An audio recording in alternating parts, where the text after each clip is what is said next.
ഒരിടവേളയ്ക്ക് ശേഷം ഗൾഫ് രാഷ്ട്രങ്ങളിൽ രോഗബാധ കുത്തനെ ഉയരുകയാണ്.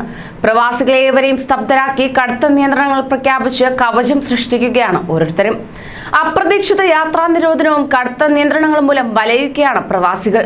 എന്നാൽ അതൊന്നും ഈ അടുത്ത കാലത്ത് മാറില്ല എന്ന വിധത്തിലാണ് പ്രതിദിന രോഗബാധ ഉയർന്നത്. കുവൈറ്റിൽ വീണ്ടും പ്രതിദിന കോവിഡ് രോഗികൾ 1000-ലേക്ക് എത്തുകയാണ്. കഴിഞ്ഞ 24 മണിക്കൂറിനിടയിൽ 2 മരണം സ്ഥിരീകരിച്ചു.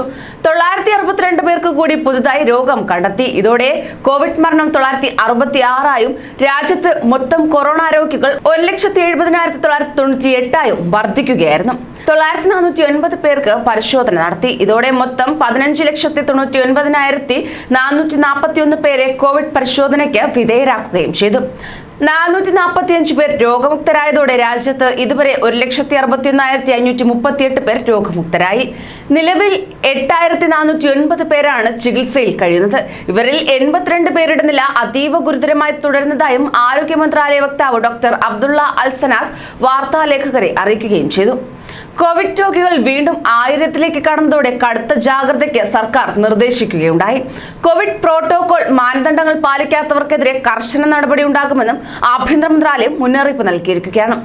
അതേസമയം സൗദി അറേബ്യയിൽ പുതുതായി 356 പേർക്ക് കോവിഡ് വൈറസ് ബാധ സ്ഥിരീകരിച്ചു. അസുഖബാധിതരായ 298 പേർ രോഗമുക്തരുമായി. രാജ്യത്ത് വിവിധയിടങ്ങളിലായി 4 പേർ കോവിഡ് മൂലം മരിച്ചു. രാജ്യത്ത് ഇതുവരെ കോവിഡ് ബാധിച്ചവരുടെ ആകെ എണ്ണം 3,70,278-ആയി.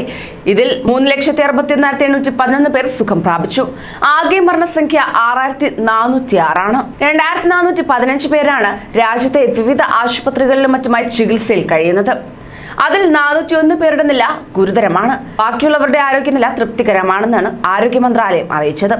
രാജ്യത്തെ കോവിഡ് മുക്തി നിരക്ക് 97.6% ഉയർന്നു. മരണനിരക്ക് 1.7%.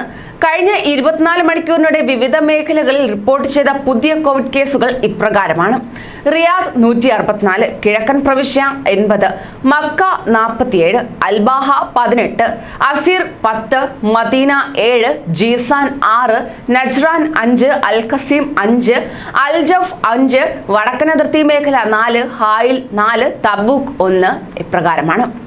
കൂടുതൽ പ്രവാസി വാർത്തകൾക്കായി ഈ ചാനൽ സബ്സ്ക്രൈബ് ചെയ്യൂ.